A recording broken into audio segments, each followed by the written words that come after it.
ગુરુદેવ તો પોતે એક અલૌકિક દ્રવ્ય હતા. અલૌકિક એમનું પરિણમન હતું ને અલૌકિક એમનો પુણ્યનો વાણીનો યોગ પણ કોઈ અલૌકિક સાતિશય યોગ હતો. ગુરુદેવ શ્રીને શ્રુતની લબ્ધિ હતી. કરનારને તો કોઈ કાનમાં અમૃતની ધાર કરતું હોય એવું મીઠું લાગે. કેટલાક જીવોને તો એવું લાગ્યું છે કે જાણે કોઈ દૈવી વાણી આવે છે. અસાધારણ એક યુગ પુરુષ જેવું ગુરુદેવનું વ્યક્તિત્વ હતું ને કર્તૃત્વ પણ એવું હતું. પરમેશ્વરની જગ્યાએ નિમિત્ત છે તો અખંડ મોક્ષ માર્ગને એમણે જીવંત રાખ્યો છે. એમના વચનોમાં એવો કોઈ જાદુ છે, કોઈ ચમત્કાર છે. જઈને અજય કોઈ બી ખૂણે ખાંચરે કોઈ પાત્ર જીવ હશે, યોગ્ય હશે, જીવનનું હિત થઈ જાય એવું અંદર તત્વ પીડ્યું છે. એમાં કાંઈ બે મત નથી. મોક્ષ માર્ગ સુધી પહોંચવા માટેનું જે તત્વ એમણે આપ્યું છે એમનો પરમ ઉપકાર છે. ધર્મજીવ છે એટલે બારંગ રચવાના છે ભવિષ્યમાં. બહુ સૂક્ષ્મ નજર હતી કે વર્તમાન સમાજને ખરેખર શું જરૂર છે એમને બહુ જ્ઞાનમાં આવ્યું છે. એમના વચનામૃત બહાર પીડ્યા ત્યારે ગુરુદેવ ફીડા થઈ ગયા, આફરીન થઈ ગયા. એક એક બોલમાં એકનું અધ્યાત્મનું અમૃત જ છે એમ કહ્યું તો ચાલે. ભાવનાનો વિષય સ્થાપીને તો એમને નિવેડો લાવી દીધો છે. મોક્ષનો તો એક રત્ન જ હાથમાં આવી ગયું એમ કહીએ તો ચાલે. ગુરુદેવ શ્રીના મહાપુરાણનો આ એક પાત્ર છે. સોનગઢની તીર્થભૂમિ, એ તીર્થભૂમિમાં સમ્યક દર્શન રૂપે સપૂત કોઈ નહોતો જાગ્યો, નહોતો પાક્યો. ત્યાં સુધી આગળ જે ધર્માત્માઓ થયા એ સોનગઢ ભૂમિમાં નથી થયા, જુદી જુદી ભૂમિમાં થયા. જયારે ગુરુદેવની જે સાધના ભૂમિ છે એ સાધના ભૂમિ સાધનાનું એક નવું કલગી યશકિલગી ઉમેરાણું અને એ ભૂમિ પણ ફલવંતી થઈ અને એક ફળ પાક્યું. એ સોગાનીજી છે.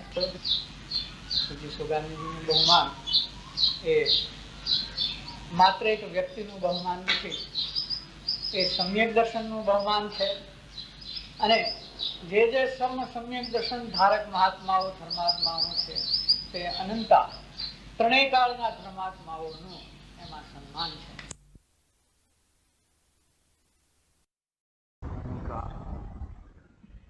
કેવી હોય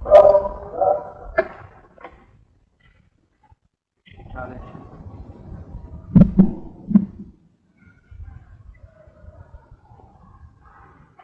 એમાં શરૂઆતથી પરિણામની પ્રવૃત્તિ સ્વલક્ષી આત્માર્થી જીવન હોય છે એ વિષય અહીંયા ચાલશે. સ્વલક્ષી એટલે પોતાને લક્ષ્યમાં રાખીને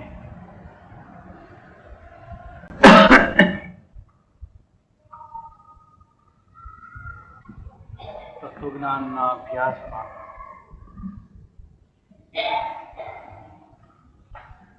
પોતાને લક્ષ્યમાં રાખવામાં ના આવે તો માત્ર શાસ્ત્રની ધારણા થાય, શાસ્ત્રોના અર્થો સમજાય, વિવિક્ષાઓ સમજાય, પરંતુ એ સમજણ પોતાને કામમાં આવતી નથી, ઉપયોગમાં આવતી નથી. જે જીવનું સ્વલક્ષી પરિણમન છે તે પોતાના ચાલતા પરિણમનમાં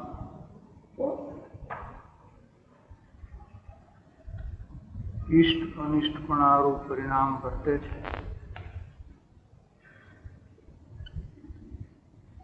તેમાં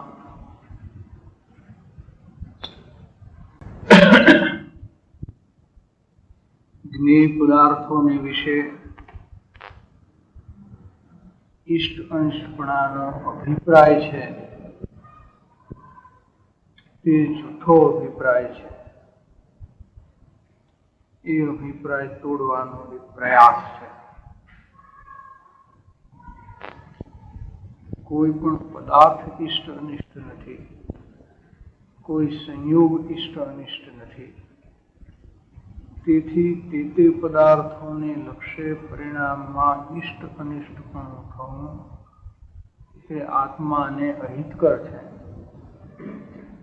આત્માના અહિતનું એ કારણ છે. એમ જેને પોતાનું લક્ષ્ય છે એને અહિતના પરિણામ સમજાય છે. હિતના પરિણામ સમજવા હજી બાકી છે. હિતરૂપ ભાવ કેવા હોય? આમ તો બંને સાપેક્ષ હોવા છતાં હિતરૂપ પરિણામનો અનુભવ નથી, પ્રગટ થયા નથી. તેથી તે પરિણામ સમજાયા છે એમ તો ન કહેવાય. પણ જે પદાર્થો ઇષ્ટ અનિષ્ટ નથી, કોઈ પણ પદાર્થ આ જગતમાં માત્ર જાણનાર એવા આત્માને ઇષ્ટ કે અનિષ્ટ નથી, છતાં તે પદાર્થને લક્ષ્ય ઇષ્ટ કે અનિષ્ટ અભિપ્રાયથી રાગદ્વેષ થવો.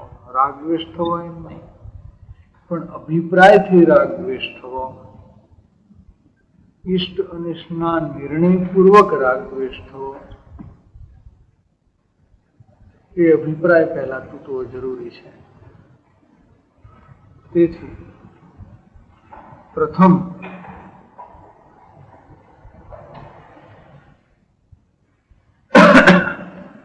ફળ વસ્તુના ઇષ્ટ અનિષ્ટપણાના અભિપ્રાયને તોડવાનો પ્રયત્ન ચાલે છે.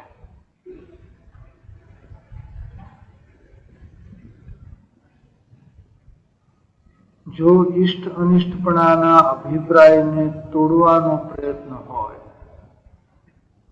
પોતાના આત્મહિતના લક્ષ્ય, તો તેના ઉદયમાં ઉત્પન્ન થતા વિભાવરસ છે એ વિભાવરસ મોડા પડે, અથવા વિભાવરસ રસ તૂટવાનો અહીંથી પ્રયોગ શરૂ થાય. 14મા પાને નીચેથી 4 થી 5 મિનિટ છે ત્યાંથી શરૂ કરીએ છીએ.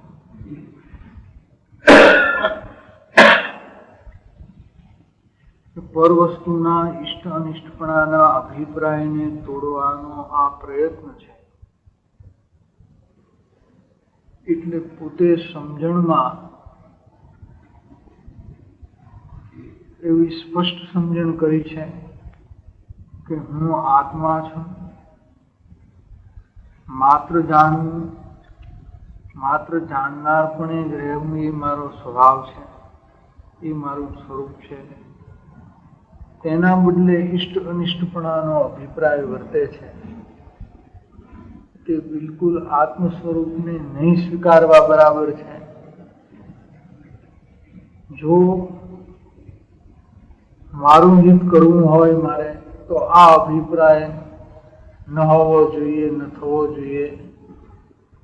અને એ અભિપ્રાય તૂટે તેટલા માટે પોતાના જ્ઞાતાપણાની જાગૃતિ પૂર્વક એનું પરિણમનમાં અવલોકન ચાલે તો એને ચાલતો વિભાવ છે એ તોડવાનો પ્રયત્ન થયો. નહીતર ચાલુ પરિણમનમાં જો સ્વલક્ષ નથી, પોતાનો ખ્યાલ જ નથી કે શું ચાલે છે, તો સમજણ ક્યાંક રહેવાની, પરિણમન ક્યાંક ચાલવાનું. સમજણ અને પરિણમન વચ્ચે જે અંતર છે એ અંતર તોડવા માટે જાગૃતિ અને નિજલક્ષી પરિણમનમાં પોતાનું અવલોકન થવું અત્યંત સરળતાથી અને અત્યંત લગ્નીથી એ કાર્ય થાય તો ભેદ જ્ઞાનનો પ્રયોગ કરવાનો સંભવિત છે. નહીતર ભેદ જ્ઞાન કરવા યોગ્ય છે એવું સમજાયું હોવા છતાં ભેદ જ્ઞાન ચાલુ થતું નથી, ભેદ જ્ઞાન શરૂ થતું નથી.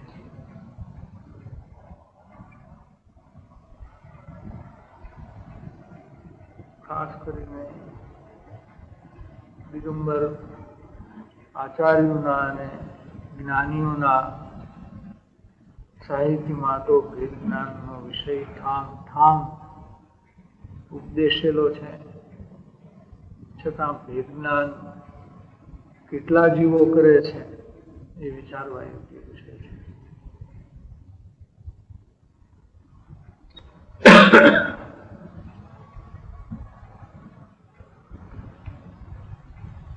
પોતાનું જાગૃતિ વાળું જ્ઞાન જ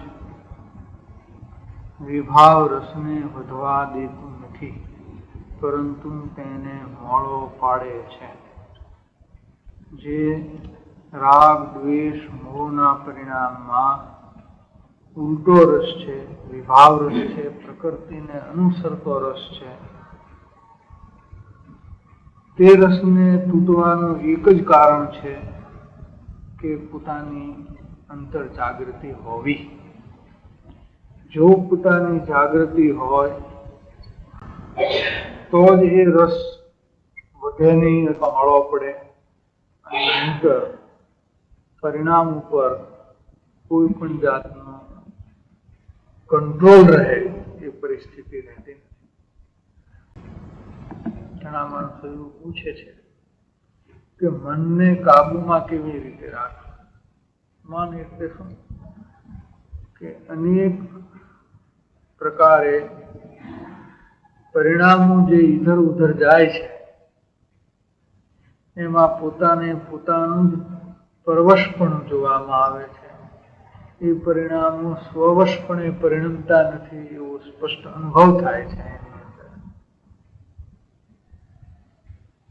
તો એમ ન થાય એના માટે શું કરવું, એની શું ચાવી છે, એનો શું ઉપાય છે કે પોતાની વિશે જાગૃતિ રહેવી. આ એક જ ઉપાય છે, બીજો કોઈ એમાં ઉપાય નથી.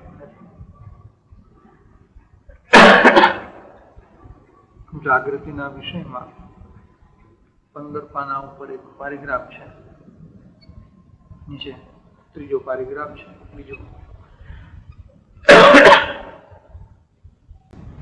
કે આત્મ જાગૃતિનો મુખ્ય ભાવ એવો છે કે હું જ્ઞાન માત્ર છું. આ જાગૃતિનો આ ભાવ છે. આ તો આત્મનું વચન થયું, પણ એનું જે વાચ્ય છે એ એટલું છે કે હું જ્ઞાન માત્ર છું. એવું જે પોતાના વિશે પોતાનું જાગૃતપણું રહેવું, એને વિભાવ રસ આગળ ન વધે અને કંટ્રોલમાં રહે અથવા ફિક્કો પડે, મોળો પડે, એ એક જ કારણ છે. તે વિભાવ રસને વધવા દેતું નથી, પરંતુ તેને મોળો પાડે છે. અને જ્યારે વિભાવ રસ મોળો પડે છે તેથી સ્વકાર્યની સુગમતા થવાનો અવકાશ થાય છે. સ્વકાર્ય એટલે આત્મકાર્ય કરવું છે, ભેદ જ્ઞાનનું કાર્ય કરવું છે, અથવા જેને હજી પોતાનું સ્વરૂપ નિશ્ચિત કરવું છે, પોતાના સ્વરૂપનો નિર્ણય કરવો છે, અંદરમાં નિર્ણયની દિશામાં આગળ વધવું છે, એવું જે પહેલું કાર્ય છે એ પણ જ્યારે એનો વિભાવ રસ મોળો પડ્યો હોય ત્યારે જ, કષાય રસ મંદ પડ્યો હોય ત્યારે જ એ થઈ શકે. જ્ઞાન પોતાનું મૂળ સ્વરૂપ, પોતાનું સ્વાભાવિક સ્વરૂપ જોઈ શકતું નથી. એટલે પોતાનો નિર્ણય થતો નથી કે હું ખરેખર કેવો છું. એનું કારણ તે જ્ઞાન દર્પણ એટલું મલિન છે. એ મલિન દર્પણની અંદર પોતાનું જ પ્રતિબિંબ પોતાને જોવામાં આવતું નથી.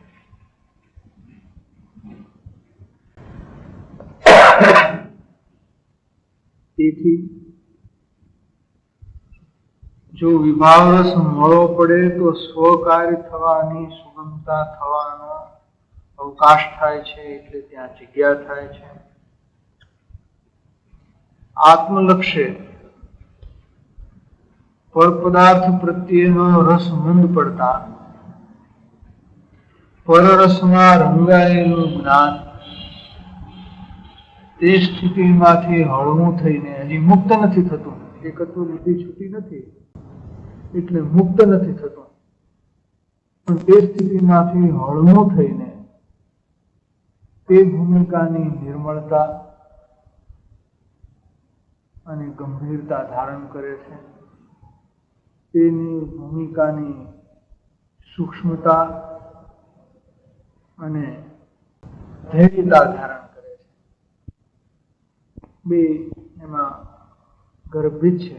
નિર્મળતામાં સૂક્ષ્મતા ગર્ભિત છે અને ગંભીરતામાં ધૈર્યતા ગર્ભિત છે. એટલે જ્યારે જ્ઞાન વિભારસની પકડમાંથી જરા હળવું થયું, ત્યારે કષાય રસની મલિનતા નો પડદો આછો થયો. ઘટ કષાય રસ હતો એ પડદો આછો થયો. અંદરમાં જે ચૈતન્યનો પ્રકાશ છે એ થોડો વિશેષ નિર્મળતાથી પ્રકાશિત થયો. ત્યારે એ જ્ઞાનમાં સમ્યક દર્શનની ભૂમિકાની નિર્મળતા અથવા નિર્ણય કરવા માટેની જે ભૂમિકાની નિર્મળતા, સ્વતત્વને ગ્રહવાની સૂક્ષ્મતા અને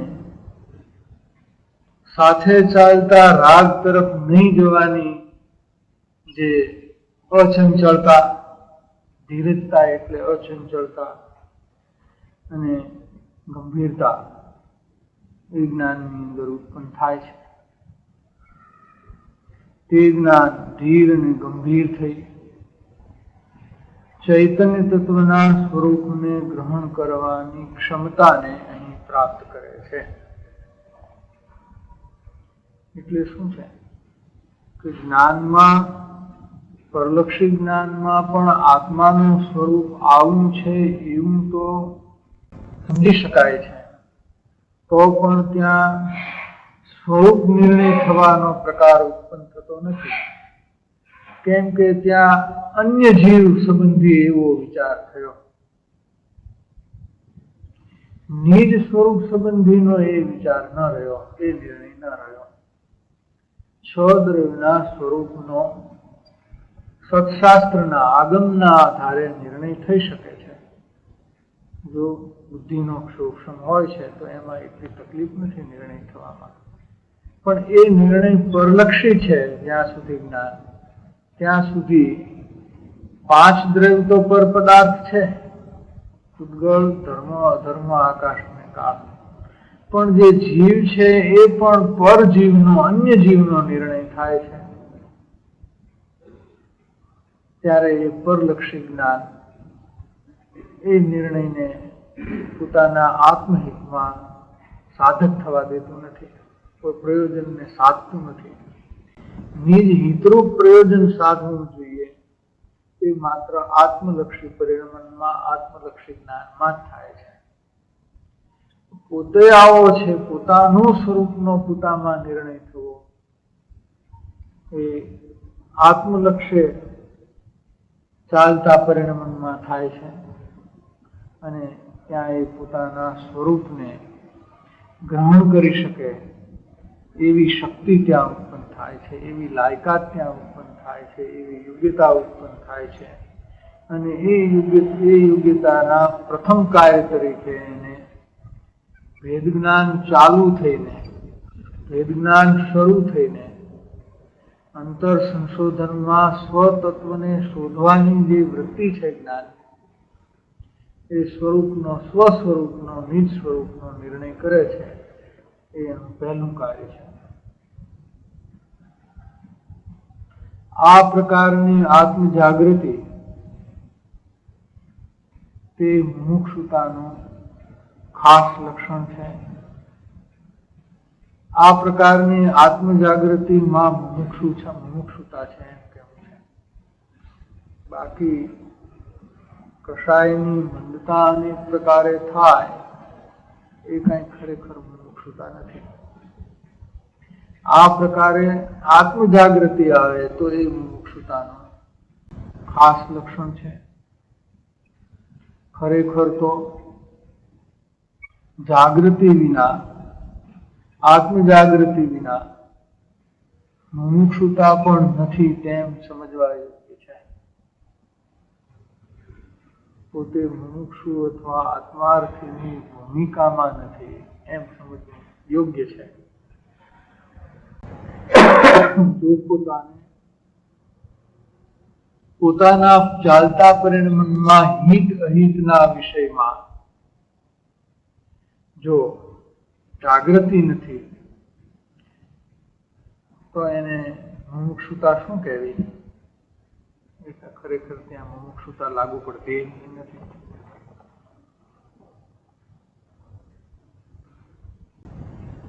વળી આત્મજાગૃતિને લઈને પરલક્ષી જ્ઞાનની પ્રવૃત્તિનો પ્રકાર પણ ઉપજતો નથી. સામાન્યપણે પ્રાય સ્વાધ્યાયમાં તત્વજ્ઞાનની વિચારણામાં જે પરલક્ષી જ્ઞાનની પ્રવૃત્તિનો પ્રકાર ઉત્પન્ન થઈ આવે છે એ પ્રકાર અહીંયા ઉપજતો નથી. જો આત્મજાગૃતિ હોય તો, કેમ કે અહીંયા અનાદિનું પરલક્ષ તો છે જ. એ પરલક્ષમાં રહ્યો પરલક્ષી જ્ઞાનથી તત્વજ્ઞાનનો અભ્યાસ કરે, અનેક શાસ્ત્રો અને આગમોનો અભ્યાસ કરે તો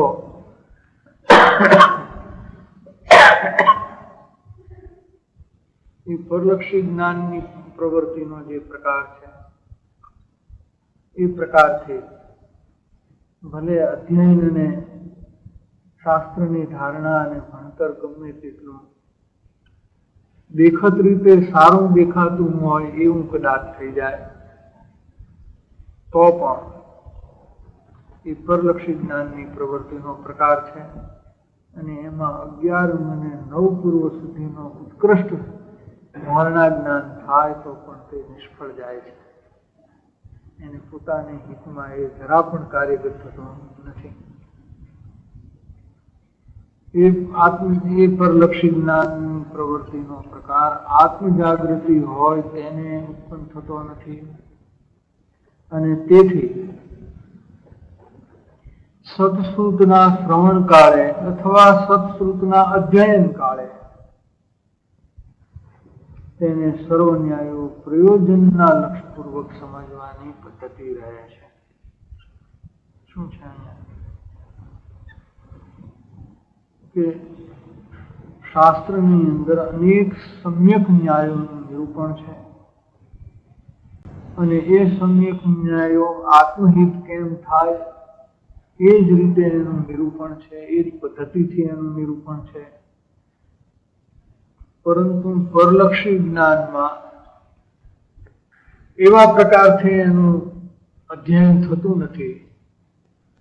એક માત્ર સમજવાની બુદ્ધિથી સૂક્ષ્મ શક્તિ સમજવા લાગી જાય છે જીવની, અને એની સમજણમાં એ ન્યાય આવે છે કે આ વાત ઠીક છે, બરાબર છે, હું સંમત કરું છું, આ વિશે મારી અસંમતિ નથી, એટલું જરૂર થાય છે. પણ એવું પરલક્ષી જ્ઞાનમાં સંમત કરેલું શાસ્ત્ર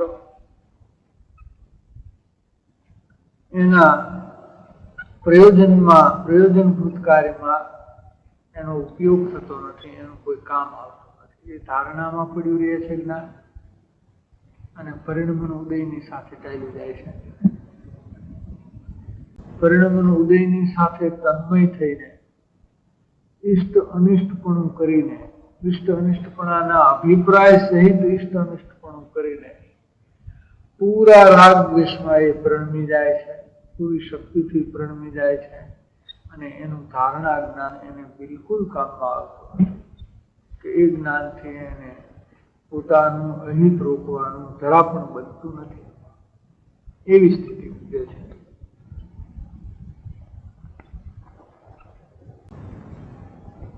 અર્થ કર્યો છે જો અહીંયા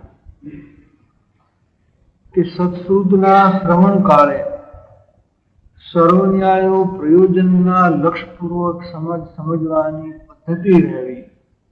એટલે કે એનો અર્થ કર્યો છે કે કોઈ પણ ન્યાયમાં મિથ્યાત્વ અને રાગનો અભાવ કેમ થાય તે દ્રષ્ટિકોણ મુખ્ય રહીને તેના જ્ઞાનમાં પ્રવૃત્તિ થાય છે.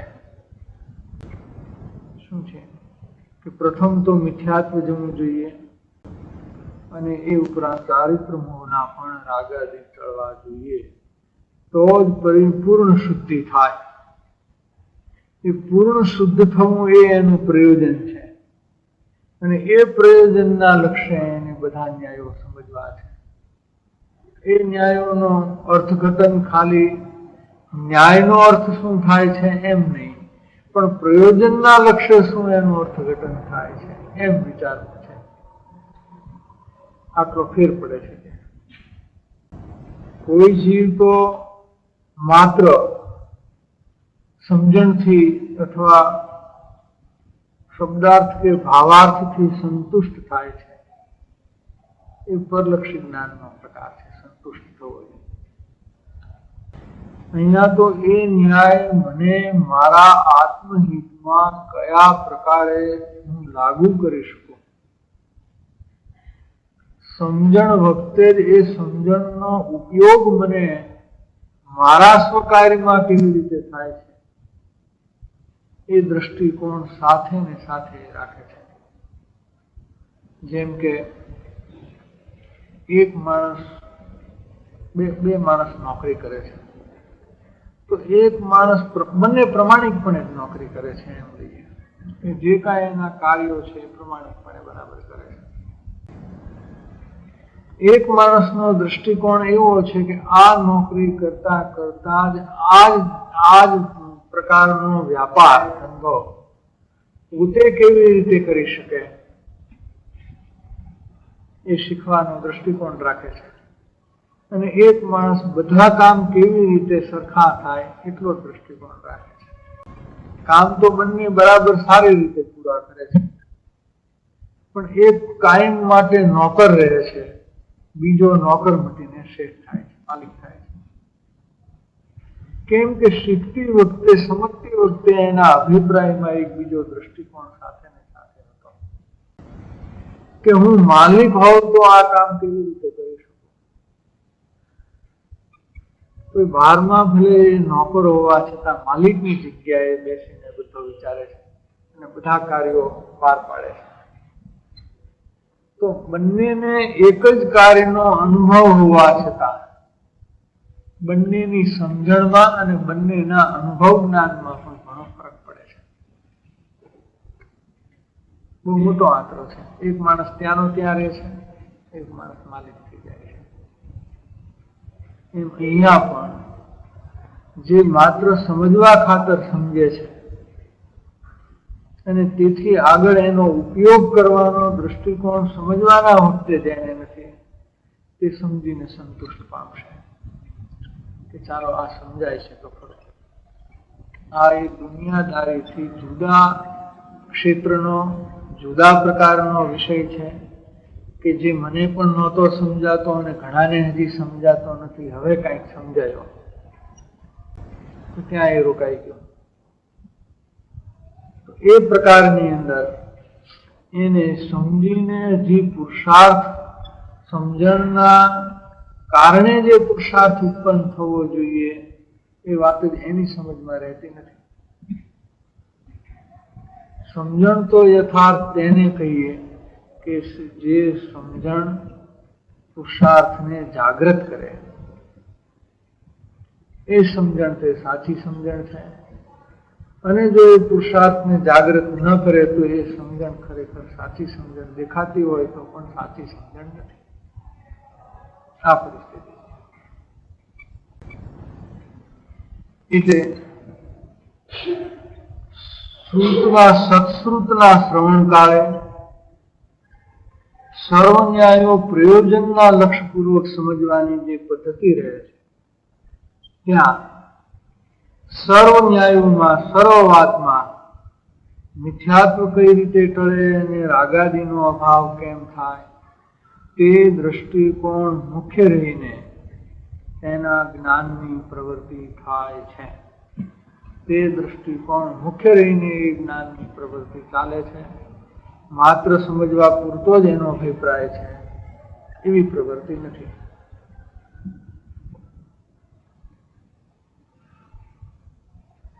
સામાન્ય રીતે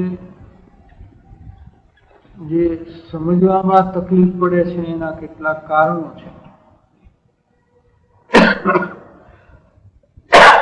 સમ્યક ન્યાયો પણ સમજવામાં મહેનત પડે છે અથવા જલ્દી નથી સમજાતું. એના કેટલાક કારણો એવા છે કે પોતે પહેલા ઊંધી સમજણને દ્રઢ કરી છે, એક વાત. બીજું કે જો આત્મલક્ષપૂર્વક સમજવાની ધગશ હોય, આત્મલક્ષપૂર્વક સમજવાની તીવ્ર જિજ્ઞાસા હોય, તો એ જિજ્ઞાસા પોતે જ વિભાવ રસને ફીકો કરનારો ભાવ હોવાથી આગળ એ વિષય ચાલી ગયો, એને સમજવું સહેલું થાય છે.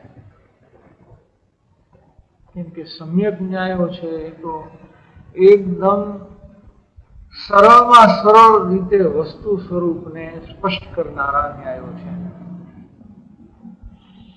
કોઈ આ ન્યાયોની ક્લિષ્ટ પદ્ધતિ નથી. આ એવો કોઈ આટી ઘૂંટી વાળો ક્લિષ્ટ પ્રકારનો તત્વજ્ઞાનનો વિષય નથી. એવો વિષય નથી કે જેમાં ઘણી ક્લિષ્ટતા છે, એવો નથી. અત્યંત સરળમાં સરળ વિષય છે. પણ એ સરળમાં સરળ વિષય ક્યારે સરળ થઈ પડે છે કે પોતાની સરળતા થાય ત્યારે. જ્યારે જીવના પોતાનામાં અસરળતા હોય છે, પોતાની બુદ્ધિ અસરળપણે પ્રવર્તે છે, ત્યારે આ વિષય એને સમજવો ક્લિષ્ટ થઈ પડે છે. સરળ વિષય સમજવો એને ક્લિષ્ટ થઈ પડે છે. આવી એક ગડબડ ઊભી થાય છે.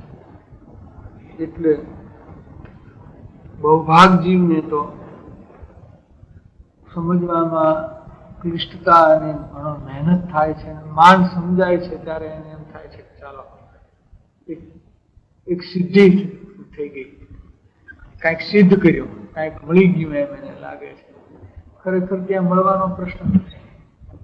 એ તો પરલક્ષી જ્ઞાનમાં નહોતું સમજાણું કે સમજાણું, એટલો થોડો ફેર પડ્યો છે.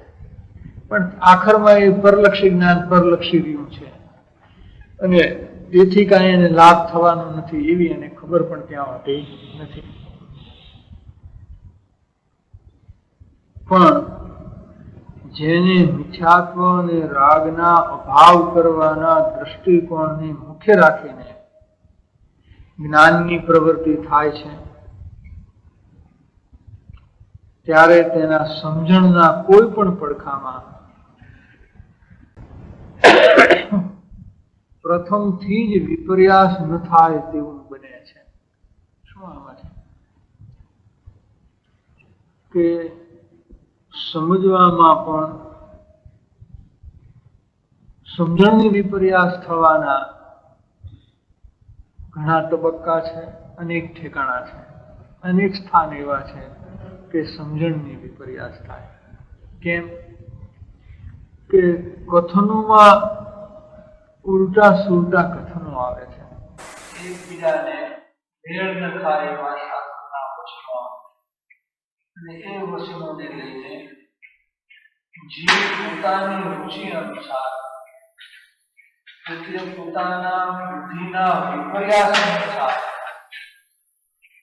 કોઈને કોઈ વાતને વિપર્યાસનો દ્રઢ કરી એટલે શાસ્ત્ર જ્ઞાનના નિમિત્તે પણ વિપર્યાસની દ્રઢતા થવાના પ્રકારો પણ ખરા, એવી પણ પરિસ્થિતિ બને. પણ જેને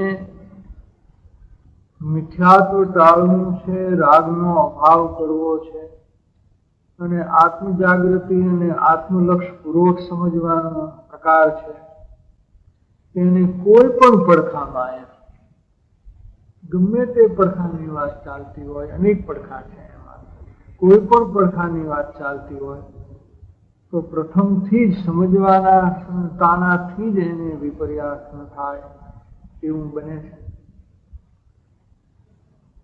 નહીંતર તો માણસને એક તકલીફ એ પણ વિચારમાં થાય છે કે શું કરીએ, આવી જો પરિસ્થિતિ હોય તો ક્યારે વિપર્યાસ થતો હોય શું ખબર પડે. હજી તો અજ્ઞાન દશા છે, ક્યાંય ને ક્યાંય વિપર્યાસ થતો હોય તો શું ખબર પડે, કેવી રીતે એને જાણવું, કેમ સમજણ પડે એને, કેવી. આ એક થોડો મૂંઝવનારો પ્રશ્ન છે. તો એ પ્રશ્નને મૂંઝવવા જતું, એ પ્રશ્નને એને મૂંઝવણ કેવી રીતે ખોલવી, કે બહુ સીધી સાદી વાત છે કે એને પોતાનું આત્મહિત છે એ જરા પણ ગૌણ થવું જોઈએ નહીં, ક્યારે પણ.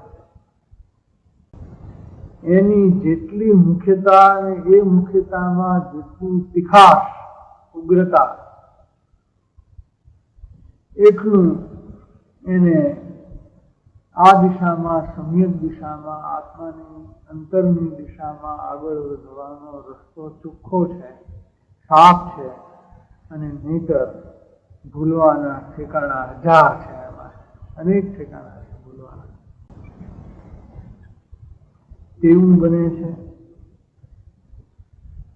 પ્રથમથી જ વિપર્યાસ ન થાય તેવું બને અને પોતાનું અંતર શોધન જાગૃતિને કારણે ચાલુ જ રહે છે. સંશોધક વૃત્તિ છે, એ મુખ્ય વૃત્તિ છે. તત્વને પામ્યા વિના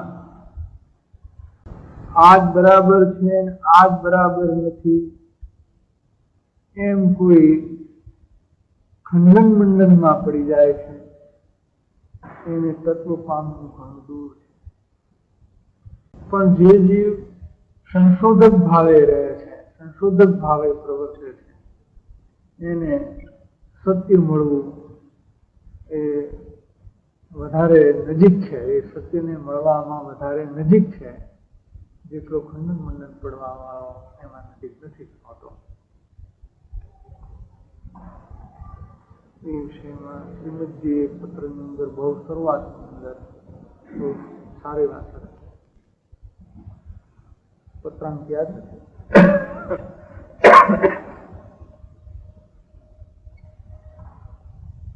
હવે અહીંયા જાગૃતિનો વિષય અવારનવાર આવ્યો એટલે એ પારિગ્રાફ લીધેલો છે કે આ આત્મજાગૃતિનો મુખ્ય ભાવ એવો છે કે હું જ્ઞાન માત્ર છું તેવી અંતર સાવધાની તે જાગૃતિ છે. શું અહીંયા વજન ક્યાં છે? સાવધાની ઉપર વજન છે. હું આત્મા છું અથવા હું નાયક સ્વરૂપ છું, હું જ્ઞાન માત્ર છું, એવો વિચાર વિકલ્પ ની માત્ર વાત લેવી નથી, પણ અહીંયા સાવધાનીની વાત લેવી છે.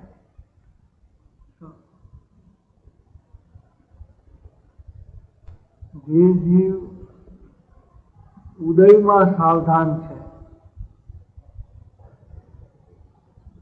ઉદય કે જે આત્માથી બાહ્ય છે, એવા બાહ્ય તત્વને વિશે જે સાવધાન છે તે અંતર તત્વમાં સાવધાન થઈ શકતો નથી અથવા અંતર્મુખ થઈ શકતો નથી, અથવા તે બહિર્મુખ ભાવ, બાહ્ય ભાવ, બહિર્પણું છોડી શકતો નથી. સાવધાની શું ચીજ છે?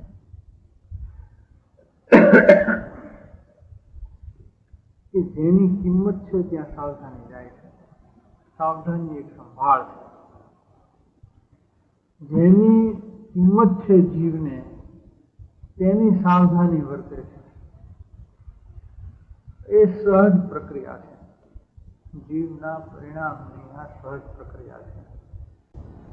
તો કે છે ઉદયની સાવધાની જીવને અંતર્મુખ થવા દે નહીં. આ સૂત્ર સિદ્ધાંત જેવો સિદ્ધાંત છે. ઉદયની સાવધાની જીવને અંતર્મુખ થવા દે નહીં, એટલે કે અંતર્મુખ થઈને સ્વાનુભવ કરે એ અવસર એમાં કદી આવે નહીં.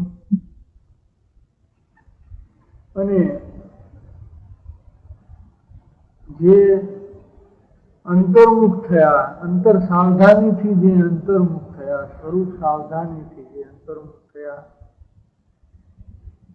તે અંતર સાવધાનીમાં પડેલા જીવો એના પરિણામને બહિર્મુખ થવા દેતા નથી. જેમ ઉદયની સાવધાની અંતર્મુખતા થવા ન દે, એમ સ્વરૂપની સાવધાની બહિર્મુખતા થવા ન દે. બંનેનો લાભ છે. લાભ કહો, ગુણદોષ કહો, બંનેનો પોતપોતાનો આ પ્રકારે છે. આ પરિણામ સંબંધિત ત્રિકાળી સિદ્ધાંત છે કે આમાં બીજું આગું પાછું કોઈ કરી શકે નહીં. આમાં ઈચ્છા કામ આવે નહીં, રાગ કામ આવે નહીં. સાવધાન ક્યાં છે એ જ જોવું. સાવધાની ક્યારે છૂટે ઉદયની? કે ઉદયની કિંમત ચાલી જાય તો. ઉદયની કિંમત એમને એમ રાખે આ મારા માટે ઇષ્ટ છે, આ મારા માટે અનિષ્ટ છે, એને સાવધાની કેવી રીતે છૂટે? સાવધાની છૂટે નહીં. સાવધાની છૂટે નહીં તો બહિર્મુખ પણ છૂટે નહીં, અંતર્મુખ થઈ શકાય નહીં. બહુ સ્પષ્ટ વિષય છે એ રીતે. એટલે અહીંયા વિકલ્પ નથી લીધો. હું જ્ઞાન માત્ર છું એવો વિકલ્પ એમ નથી લીધો, એવો વિચાર એમ નથી લીધો. પણ આત્મજાગૃતિ એટલે અંતર સાવધાની. આત્મજાગૃતિ એટલે હું જ્ઞાન માત્ર છું એમ અંદરમાં જાગૃત થવું, સતર્ક થવું, સંભાળ થવી, એવી જે અંતર સાવધાની છે, જાગૃતિનું સ્વરૂપ છે. અને આ પ્રકારે જ્ઞાન માત્રની સાવધાની આવતા ઉદયમાન સંયોગ અને રાગ પ્રત્યેની સાવધાની છૂટે છે. અનાદિની એ સાવધાની તો ચાલુ જ છે. એ સાવધાનીને તોડવી કઈ રીતે, છૂટે કઈ રીતે? કે પોતાના જ્ઞાન માત્ર સ્વરૂપની અંતર સાવધાની આવે તો.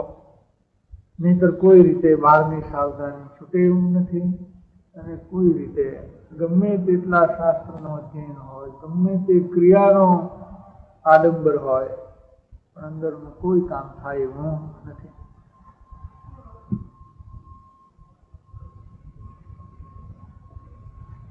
શ્રીમદજી બહુ સાદી ભાષામાં કેટલીક વાત એ કરે છે કે આત્મા અંદરથી ફરવો જોઈએ, માયથી આત્મા ફરવો જોઈએ.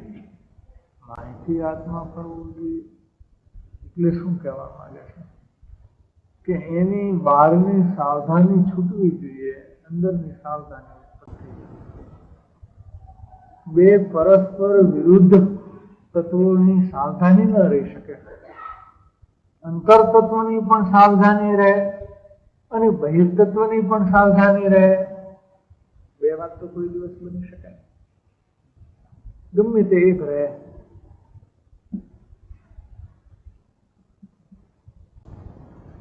એટલે આ પ્રકારે જ્ઞાન માત્રની સાવધાની આવતા ઉદયમાન સંયોગને રાગ પ્રત્યેની સાવધાની છૂટે છે અને સ્વલક્ષ્ય યથાર્થપણે સ્વભાવનું ધોરણ સતત ચાલે તેવી સ્થિતિ ઉત્પન્ન થાય છે. વાત એ લીધી કે સાવધાની એક ક્ષણે થઈ પછી શું? કે જે આત્મ સ્વરૂપનું આત્મ તત્વનું ઘોલન ચાલવું જોઈએ. સ્વરૂપ રસ આત્મરસપૂર્વક એ રાગ પ્રત્યેની અથવા સંયોગ ઉદય પ્રત્યેની સાવધાની તૂટે તો ચાલે, નહીંતર એ ચાલે જ નહીં. જ્યાં સાવધાની છે ત્યાં પરિણામ ચાલ્યા જાય. એને પરિણામ એને કોઈ રોકી શકે નહીં, પોતે રોકી ન શકે. એટલે જો રાગ પ્રત્યેની અને ઉદયમાન સંયોગ પ્રત્યેની સાવધાની તૂટે છે તો સ્વલક્ષ્ય આત્મલક્ષ્ય યથાર્થપણે સ્વભાવનું ઘોલન, યથાર્થપણે એટલે સ્વરૂપની નજીક જવાય, સ્વભાવનું મહિમા પૂર્વકનું સ્વભાવનું ઘોલન સતત ચાલે, એક ધારું ચાલે તેવી સ્થિતિ ઉત્પન્ન થાય. અને એવી સ્થિતિ ઉત્પન્ન થાય તેને લીધે અનુભવની સ્વાનુભવની નજીકતા થાય. નહીતર સ્વાનુભવની નજીકતા પણ થતી નથી. અનુભવ થવો તો આગળ નથી. આ તો સ્વાનુભવીને વંદન કર્યા છે તો એની પાછળ એ કેવી રીતે સ્વાનુભવ સુધી પહોંચ્યા છે એટલું પણ જો સમજાય તો એ સમજણવાળાનું મસ્તક નિમ્યા વિના રહે નહીં. જે રીતે જે પદ્ધતિથી અનાદિ સંસારથી જીવ પાછો વળ્યો અને સ્વરૂપ સન્મુખ થઈને જેણે સ્વાનુભવ પ્રાપ્ત કર્યો, સ્વાનુભૂતિથી જે વિભૂષિત થયા, એની પરિસ્થિતિ જો જે પરિસ્થિતિથી એ આગળ વધ્યા છે એટલું પણ સમજાય તો એનું નતમસ્તક થયા વિના રહે એવી પરિસ્થિતિ. કેટલો ગુણનો એને આદર છે,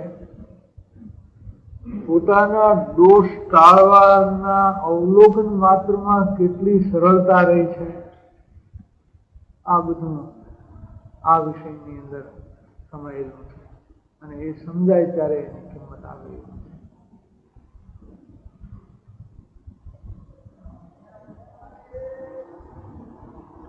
कुछ बेंच में कोई जगह એવું લખે કે સ્વાનુભવમાં સિદ્ધ પદ સુધીની સર્વ લબ્ધિ સમાય છે. સ્વાનુભવમાં સિદ્ધ પદ સુધીની સર્વ લબ્ધિ સમાય છે. જગતની બધી લબ્ધિ તો એની પાસે કાંઈ નથી. સિદ્ધ પદની લબ્ધિ આગળ આ લબ્ધિ એમાં આવે છે. સિદ્ધ પદની લબ્ધિ આવે છે. હાલમાં કોઈને ચમત્કાર થાય એવી લબ્ધિ હોય તો જુઓ પથ્થરનો હીરો બનાવ્યો તો ગાંડો ઘેલો થઈ જાય. અહીંયા કહે છે કે અનાદિનો રજળપાત મટીને સિદ્ધ પદની લબ્ધિ એમાં આવે.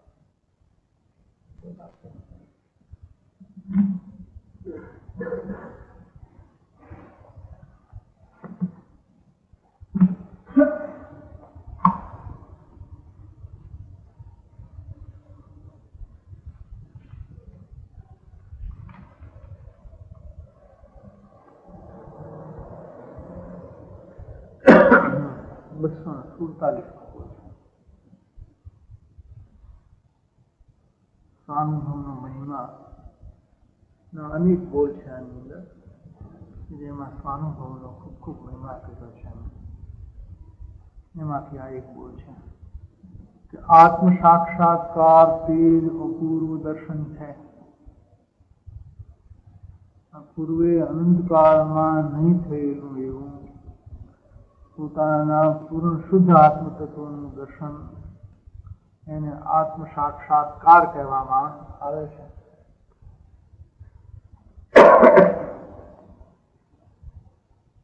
અનંતકાળમાં ન થયું હોય એવું ચૈતન્ય તત્વમાં જઈને ચૈતન્ય તત્વમાં પેસીને વ્યાપક આવે. જે દિવ્ય દર્શન એ જ અલૌકિક દર્શન છે. સિદ્ધ દશા સુધીની સર્વલબ્ધિ શુદ્ધાત્માનુભૂતિમાં જઈને મળે છે. સિદ્ધ દશા સુધીની સર્વલબ્ધિ, કેવળ જ્ઞાનની લબ્ધિ, પરમાનંદની લબ્ધિ, અનંત પુરુષાર્થની લબ્ધિ, એ બધી લબ્ધિ સ્વાનુભૂતિમાં જઈને મળે છે. સ્વાનુભૂતિમાં એ લબ્ધિ આવી ગઈ, સ્વાનુભૂતિ થઈ ત્યાં એ લબ્ધિ આવી ગઈ, એની લબ્ધિ થઈ ગઈ એમ કહેવામાં આવે. આ મુનિઓની જે પૂજા આવે છે એમાં એક 64 રુદ્ધિધારી મુનિઓની પૂજા આવે છે. એમાં અનેક પ્રકારની લબ્ધિઓ હોય છે. એમાં એવી લબ્ધિ હોય છે કે મુનિ આવે એમાંથી હવા પાસ એનાથી સ્પર્શીને આવે. એ મુનિરાજને જે હવા સ્પર્શીને આવે તો એ હવાની અંદરથી ગમે એવા અસાધ્ય રોગ મટી જાય, ખાલી હવાના સ્પર્શથી. એવી એવી લબ્ધિ હોય છે. ખાલી એને હવા સ્પર્શીને એ બાજુથી આવે ત્યાં એનો આવાથી રોગ મટી જાય. એવા એવી લબ્ધિ અનેક પ્રકારની આવે છે. આ સમોસરણમાં તો છે જ ને. સમોસરણમાં તો જે વાયુ છે એ બધો સુગંધિત વાયુ હોય છે. ત્યાં બીજી વાસવાળો વાયુ ન આવે કે વાસ રહિત વાયુ ન હોય. સુગંધથી ભરપૂર વાયુ હોય. અમુક સમયે ગંધોદક સુગંધી પ્રવાહીના છાંટણા પયા કરે, ગંધોદક વર્ષે. એવા બધા પુણ્યની લબ્ધિના પ્રકાર છે તીર્થંકર દેવ. પણ એ બધું કાંઈ નથી. સિદ્ધ પદની લબ્ધિ, સિદ્ધ દશા સુધીની લબ્ધિ અહીંયા આવી જાય છે. તો પેલો શું હિસાબ છે? એનો કોઈ હિસાબ નથી. પણ જગતના જીવોને ઉદ્ગળ પદાર્થોની પર્યાયનો મહિમા હોવાથી એને કેટલીક વાતો આવી સમજાવવામાં આવે છે. ખરેખર એ કાંઈ નથી. આત્માની સિદ્ધ દશાની લબ્ધિ પાસે એ બધું કાંઈ નથી. એની કોઈ કિંમત નથી.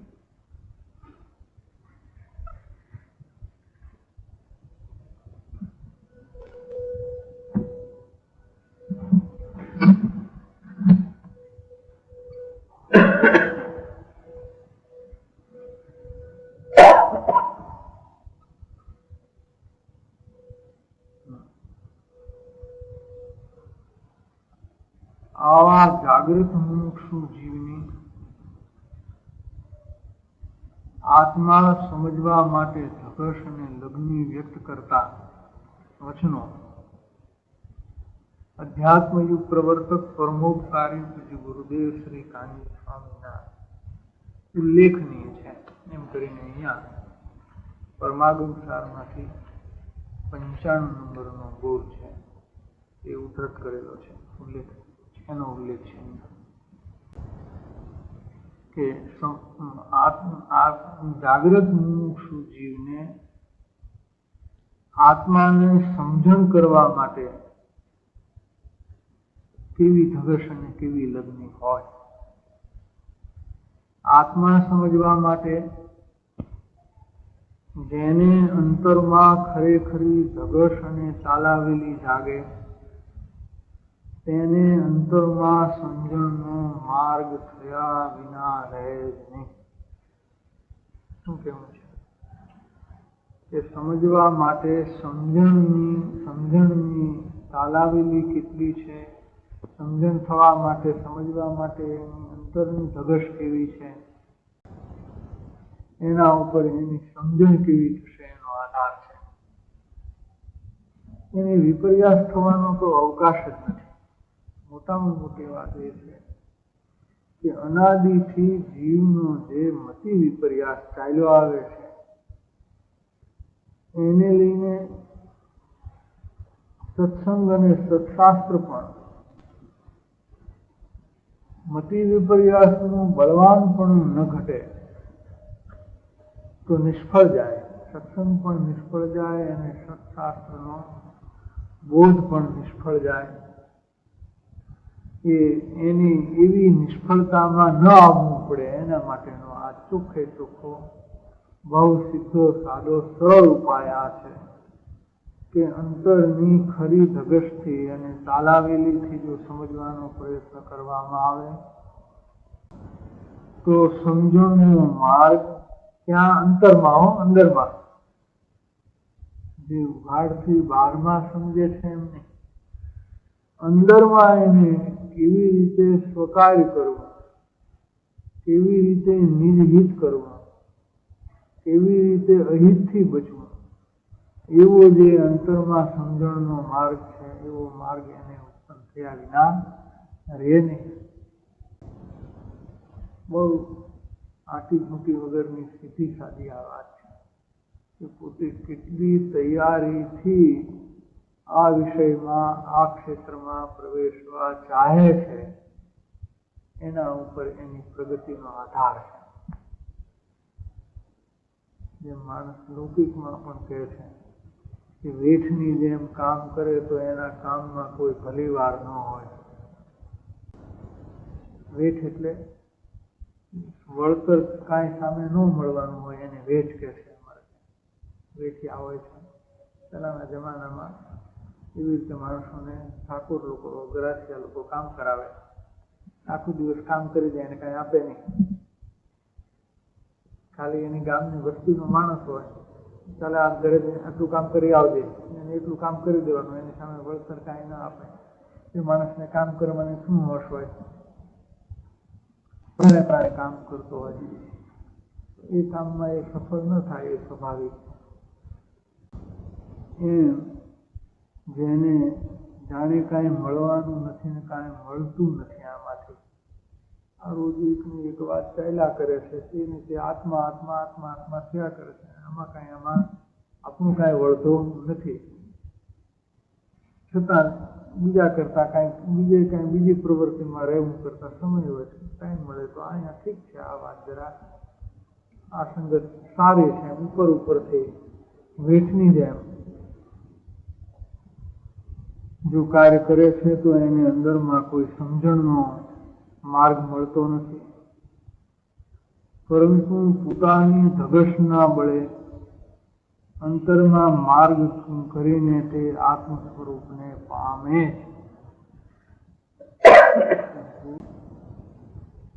પામશે કે નહીં પામે કોને ખબર છે? કથનચિત પામે કે કથનચિત ન પામે એ વાત પામે જ એમ લીધું છે. જેને ખરેખરી ધગશને તાલાવેલીથી સમજવાનો પ્રયત્ન થાય તેને અંતરમાં માર્ગ મળે અને આત્મ સ્વરૂપને તે પામે જ પામે.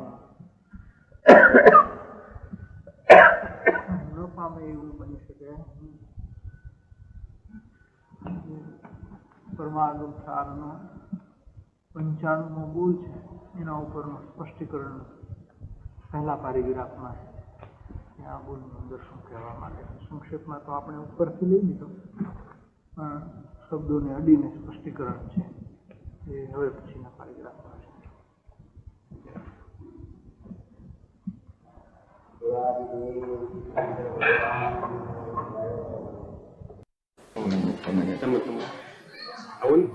કરવાનું હોય ઇન્દ્રિય કરવાનું.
श्री कृष्णनाथ भगवान नो जय हो।